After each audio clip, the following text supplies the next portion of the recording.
lectura es una opción que me gustaría fuera una posibilidad para todo el mundo, y que es la posibilidad de articular, de alguna manera articular el silencio o lo que pasa cuando uno está solo. En mi casa o en las casas en las cuales yo vivía, no había libros. Había unas revistas, Selecciones, Cromos y Mecánica Popular.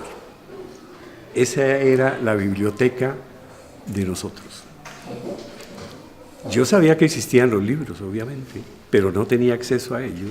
En mi infancia, más que todo, pero de alguna manera sí había un acceso a los cuentos de hadas, que fue lo primero que yo encontré y que leí, Sinbad el Marino, Las Mil y Una Noches, Aladino y la Lámpara Maravillosa.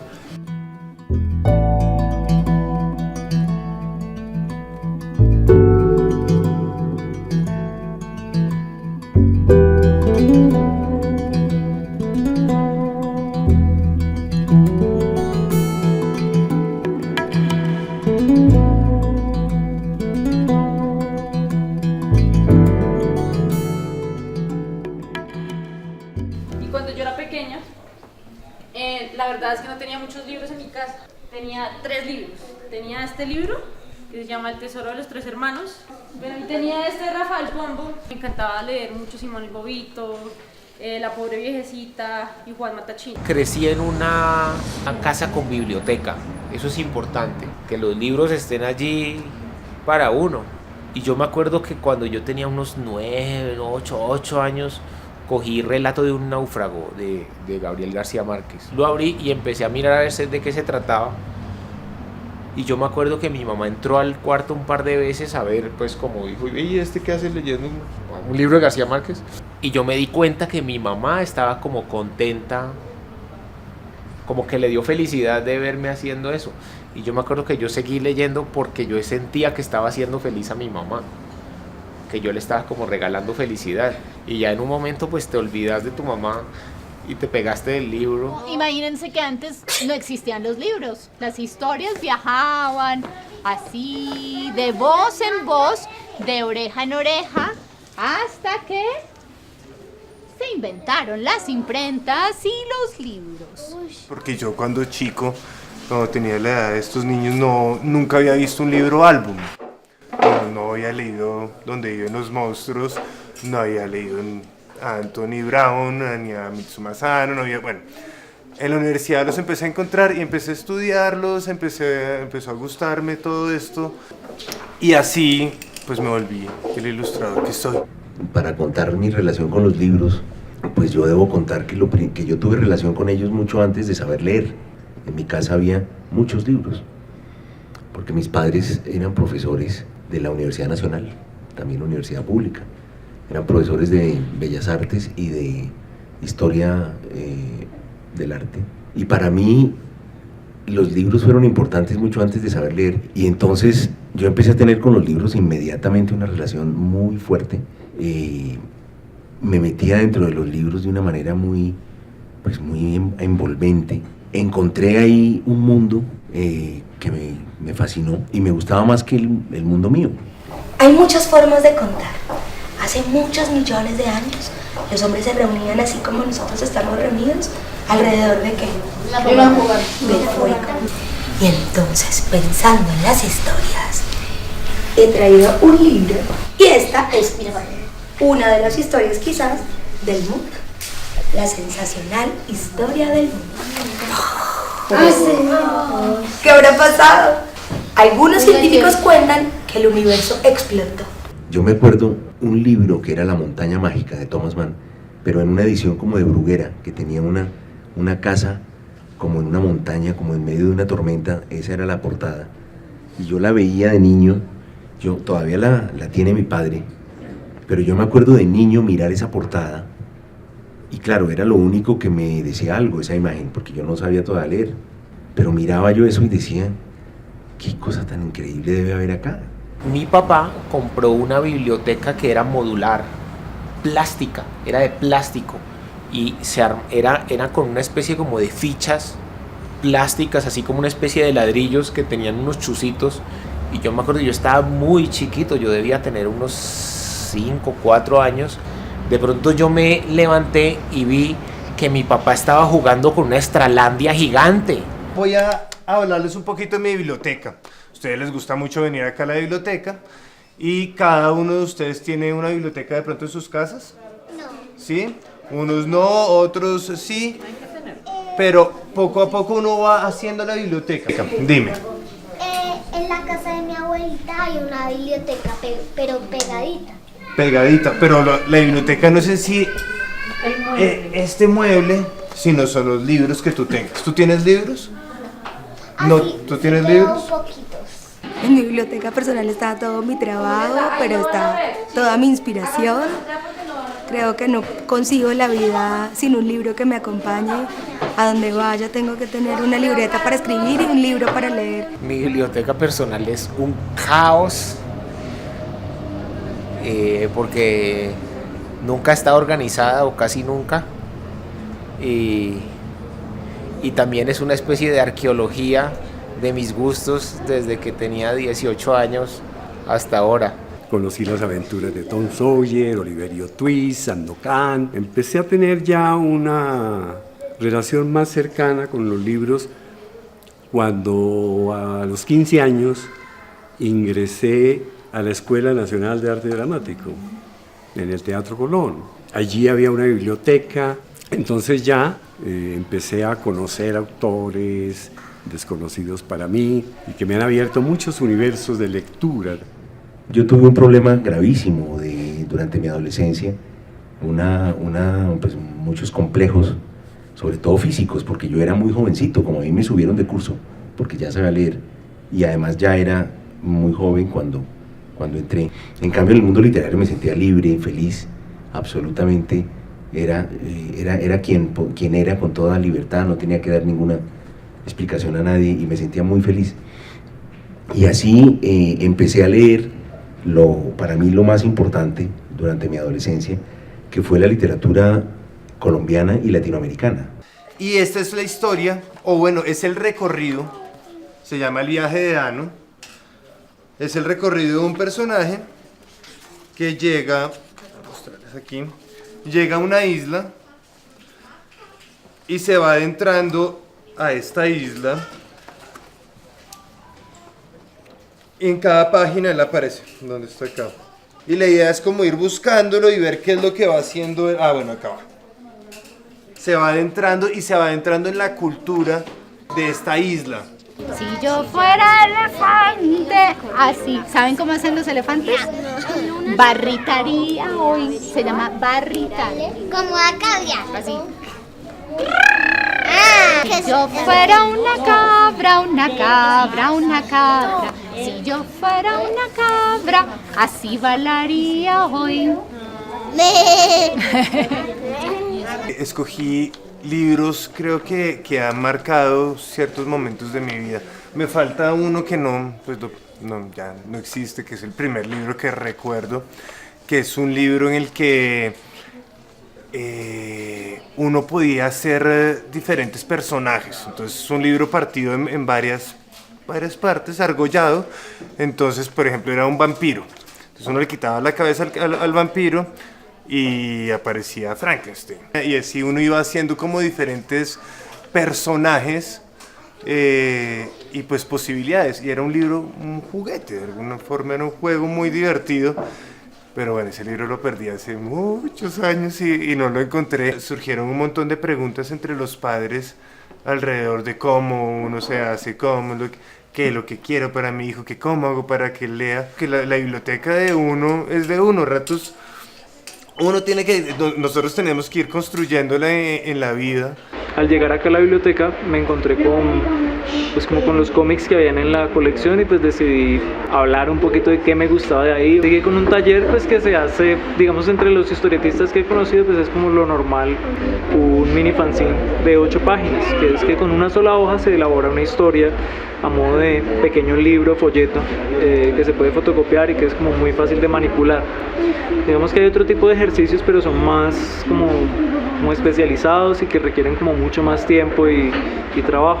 Todo el mundo, preparen sus palmas, repitan con sus palmas lo que hace la guitarra.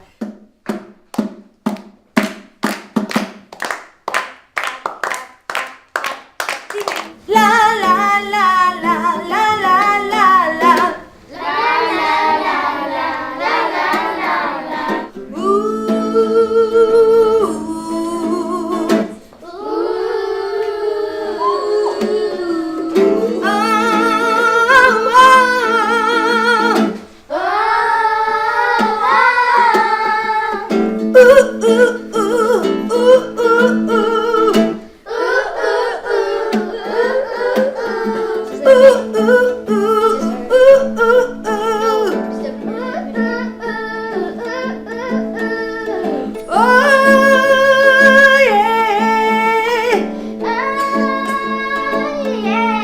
Un aplauso, tremendo cantante.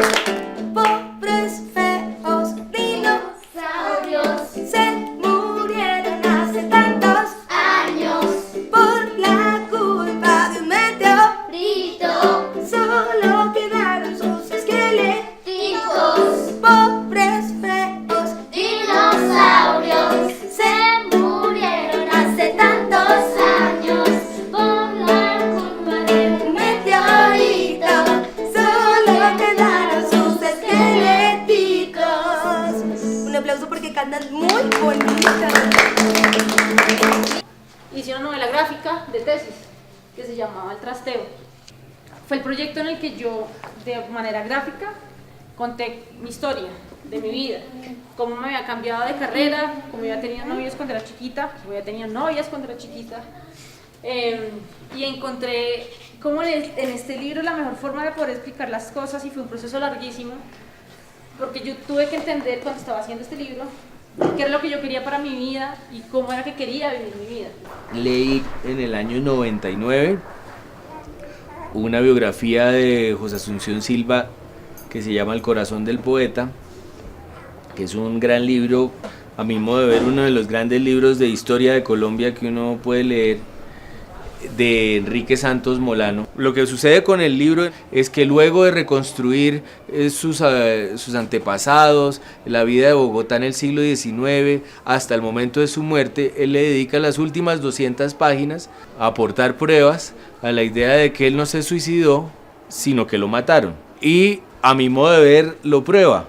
Entonces él dice, y parte de eso, ¿por qué nadie escuchó el tiro en 1896? Nadie, no hay un testimonio de alguien que diga, sí, yo escuché el tiro, ni la gente que dormía en la misma casa. A mí me pareció, cuando leí esa biografía, no solo un gran libro de historia de Colombia, sino que además le redefine la imagen que uno le han dado de Silva. Leído este libro, en mi casa, cuando vivía con mis papás, a mi papá le dio por llenar el corredor de la casa de las caricaturas que hizo José María Espinosa, y había uno que a mí me impresionaba mucho que estaba en ese corredor, que era El Loco Cacanegra, y logré averiguar de los locos del siglo XIX, pero no hay nada, no hay ningún retrato del loco aparte de la caricatura. Entonces me pareció que era una oportunidad de escribir una novela, de inventarme a ese loco, de imaginarme las posibilidades. Aprovecho la oportunidad de preguntarle, ¿hay un Plegarias Nocturnas 2? Pues sí, porque todos los lectores, digamos, fuertes de ese libro sienten lo que sentí yo también cuando lo terminé de escribir, que es que la historia, sobre todo de Juana, no se ha terminado. Y entonces, para su información, hace un mes acaba de salir una novela que se llama Volver al Oscuro Valle, donde los personajes principales son Juana y el cónsul, años después, unos años después. O sea que efectivamente su preocupación yo también la tenía. Y en la charla anterior también una muchacha me dijo, pues es que ese personaje es muy poderoso. Antes esa muchacha me decía, yo me quería cambiar el nombre por Juana. Ese es un personaje muy poderoso. Entonces ahora lo retomé y al cónsul. Se vuelven a encontrar en Madrid y hay toda una historia. Y aparece otra vez Colombia. Y aparecen algunos... O sea, los lectores de Plegarias Nocturnas, esta novela nueva la van a disfrutar mucho. Y los que no han leído Plegarias, pues es un libro autónomo de todas maneras, porque igual pues vuelve y empieza desde cero, ¿no? En el síndrome de Ulises, uno hasta el final viene a descubrir un nombre. Hay otro libro, Vida Feliz, de un hombre llamado Esteban. Por ejemplo, Los Impostores.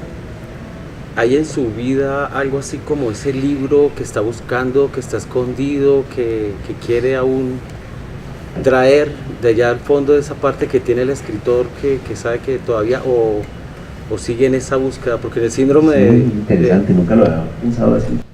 Pero sí, claro, hay un personaje que va de libro en libro y que yo creo que ahora se va a llamar el cónsul, desde Plegarias Nocturnas, y que antes se podría llamar Esteban, pero es más o menos el mismo. O sea, yo creo que sería como el representante del autor en el mundo de la novela. Creo que ha sido una válvula de escape la escritura, un poco. Como que en los momentos de mayor agobio, a veces económico, de salud, de amoroso, lo que sea, cuando todo está muy revuelto afuera, uno tiene la capacidad de meterse en ese mundo de la ficción y empezar como a escapar de eso en la construcción de una historia en la que vas preocupándote por unos personajes y alrededor se puede caer el mundo, que uno está en su pequeña burbuja literaria gozándolo, ¿no? Desde niño yo como que siempre fui una persona callada y retraída y siempre he estado buscando mi propia voz. Durante mucho tiempo pinté, escribo, hago fotografía, le jalo mucho a la fotografía, pero siempre es esa búsqueda de esa voz. Es de qué manera cuento mi mundo interior. Escogí un fragmento que a mí me gusta mucho porque de alguna manera condensa como todo lo que es el libro, ¿no? Hay mucho humor y tiene también, y pues al final del párrafo o de la lectura, es como la explicación de dónde viene la maldita primavera. Es el momento en el que el libro explica el título, digámoslo así. Entonces dice así: aún así, yo sigo tratando de encontrar a mi Mr. O'Malley, porque yo soy más enamoradizo que Diane Keaton, que, por si no se han dado cuenta, siempre se enamora de todas sus coestrellas en las películas en las que actúa. Y por ello voy a los videos, a los saunas, al Parque Nacional, a los baños de Gran Ahorrar, a la Rotonda de Cinemas del Andino, al Tower Record, al Gueirulla de la 63, a la ciclovía todos los domingos con mis chorcitos ajustaditos para que me vean el culito. A todas partes donde dicen que van las locas, ahí voy yo. El oficio del novelista es inventar historias, pero paradójicamente muchas veces las historias que inventan los novelistas dan mucha luz sobre la verdad que la que cuentan los historiadores. Yo creo que para una persona que va a escribir, lo más importante es leer en su propio idioma, en el idioma en que va a escribir. No digo que no haya que leer también autores rusos y autores franceses, claro que sí, pero los autores que escriben en el mismo idioma en que uno va a escribir se comunican con uno y su talento uno lo recibe directamente de ellos. Poco a poco se fue imponiendo un autor que para mí fue una gran compañía durante casi toda mi vida, que es Vargas Llosa. Sus novelas me parecieron siempre magistrales, sobre todo porque eran novelas con las cuales uno podía aprender a escribir. García Márquez, si uno se ponía con él, terminaba copiándolo. Lo mismo Cortázar, terminaba copiándolo. Borges, pues ni hablar. En cambio, Vargas Llosa no tiene un lenguaje como tan propio. Más bien es como la arquitectura de sus libros. Y eso, en cambio, sí se puede aprender, cómo se construye una novela. Yo me acuerdo que las novelas de Vargas Llosa yo las leía con lápiz y papel. Y decía, aquí el narrador el tiempo, aquí pasó esto, pum, hacía una línea, y después mira y decía, caramba, es una construcción increíble. Yo realmente no soy de los que más conozco el 9 de abril. Quizás soy de los que más he escrito sobre el 9 de abril. Pero es que uno, como escritor, a veces escribe sobre lo que no sabe, precisamente para aprender, para descubrir, para conocer el pasado, por ejemplo. El pasado nuestro está tan oculto y ha sido tan negado que uno prácticamente lo recuerda muy poco y por eso tiene que inventarlo. Y qué mejor que tratar de indagar en el supuesto asesino, sobre el cual casi nadie conocía nada. Entonces, lo que yo hago es abordar mi país, mi pasado, mi historia, con las herramientas de las que dispongo para crear ficciones. Un escritor no es más que un observador. Lo que hace el escritor es observar lo que hay alrededor, pero observar también a las personas y tratar de entender por qué las personas actúan como actúan. Escriba lo que uno escriba, la literatura tiene que ser verosímil. O sea, la persona, el lector, tiene que convencerse completamente de que lo que está leyendo es completamente cierto. Mi literatura particularmente es muy realista. ¿Ves? No, mi literatura es Al diablo la maldita primavera, es una novela muy realista, muy cruda, donde te estoy hablando cosas que tú conoces y te estoy metiendo el dedo en la llaga para hacerte énfasis en esas cosas. En León de Flores también es exactamente lo mismo. ¿Ves? Ahí, ¿por qué? Porque me meto mucho en la piel de los personajes. Estoy con ellos todo el tiempo. Yo no soy el personaje. Pero eso no impide que yo sienta por el personaje. La idea, de todas maneras, es narrar una historia y que esa historia genere, que conmueva. Para poder escribir la novela, yo tenía que investigar mucho. Imagínense un edificio. Un edificio está construido en el aire, ¿no? Pero para poderlo construir en el aire tiene que tener unos cimientos muy fuertes en la tierra para que pueda elevarse y no caerse. Aquí está la realidad y la ficción. Para yo poder inventar una ficción, tengo que tener una gran cimentación de la realidad. Entre más fuerte sea esa investigación sobre la realidad, conocer los hechos, los nombres, las historias, los sucesos de la época, los movimientos políticos, las fuerzas internacionales que hay en esa época, etcétera. Tengo mucho más material para poder crear mi edificio literario de la invención. Me da mucho gusto pues ver esta biblioteca. Cuando uno es escritor, cuando uno es lector, pues las bibliotecas son como los grandes templos de uno, ¿no? A mí lo que me parece genial de las bibliotecas públicas es la vida que puede llegar a hacerse alrededor. Yo creo que a mí me hizo, no sé si me hizo mucha falta, pero lo extraño algo que nunca viví, ¿sí? Lo vivo ahora que soy autor y vengo a las bibliotecas y me gusta ver lo que pasa. Me habría gustado de chicos estar más metido en un sitio así. Estoy muy complacido y asombrado muy positivamente de encontrarme aquí en Arborizadora Alta, porque es una instalación, un espacio extraordinario. Yo me crié en los barrios de Bogotá. Mi infancia la pasé en el barrio Belén, en el barrio Santa Bárbara y en el barrio Ricaurte específicamente. Y estudié en las escuelas de esos barrios.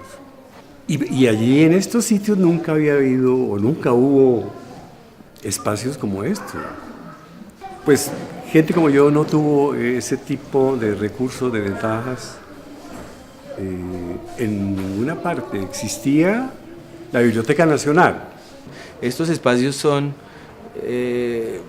treguas, pero además este en particular que ya conocía es un sitio amable en general y generoso. Uno siente que aquí la gente está dispuesta a escuchar y dispuesta a preguntar y dispuesta a participar y es, creo, el sueño de, por ejemplo, un escritor, que es que su relación con sus lectores sea una especie de amistad. Bibliored es una de las cosas más increíbles que tiene Bogotá. No solamente por lo que pasa culturalmente, por los libros, sino que es lo que marca la diferencia en los barrios. Estos niños, su plan de la tarde es venir a la biblioteca. Yo conozco, realmente me he recorrido todas las bibliotecas con Bibliored. A las ferias había venido alguna vez a hacer un concierto, pero pues creo que esto salva la vida, que los chicos además conozcan de autores, conozcan de libros, conozcan de historias, conocen talleristas, pues quiere decir que de verdad esto le ha cambiado la vida a la gente, que además hay un plan para la tarde y es un plan divertidísimo. Uno no sabe quién es el tallerista, pero sabe que algo mágico va a pasar. ¿Cómo empezaría una historia? Había una vez un tiburón surfeando en las olas del mar. Suben y bajan las olas. Suben y bajan, son las olas del mar. Iban navegando por el mar. El pirata más furioso que haya existido en la faz de la tierra. Su nombre era Gaspar. ¿Cómo? Gasparita. Gaspar. Los piratas van a buscar por aquí, por allá, un tesoro que es de oro y es difícil de encontrar. No. Entonces los piratas volvieron a cantar. Los piratas van a buscar por aquí, por allá, un tesoro que es de oro y es difícil de encontrar. De repente Gaspar gritó aún más fuerte. ¡Alto! Y todos a cantar. Los piratas van a buscar por aquí, por allá, un tesoro que es de oro y es difícil de encontrar. Y de repente Gaspar gritó más fuerte que nunca. ¡Alto! ¿Creen ustedes que el tesoro está aquí? No. Entonces los piratas volvieron a cantar. Los piratas van a buscar por aquí, por allá, un tesoro que es de oro y es difícil de encontrar. Y de repente Gaspar se puso su catalejo y gritó con más fuerza. ¡Alto! Y dijo lo que los piratas siempre esperan escuchar. Un tesoro. ¡Tierra Gavisa! ¿Será que aquí está el tesoro? Sí. Vamos a ver. Por favor, pirata Gaspar, denos las instrucciones para llegar hasta el tesoro. Excavar. ¿Cómo? Excavar. El mapa Pero primero. el mapa primero, por favor. ¿Cuántos pasos hay que caminar? ¿Qué hacía? 2 pies. 5 pasos a la izquierda. 1, 2, 3, 4, 5. Me pasé 7, 8, 2 hacia el frente. 4 hacia atrás. 20 hacia atrás. Empezaron a excavar.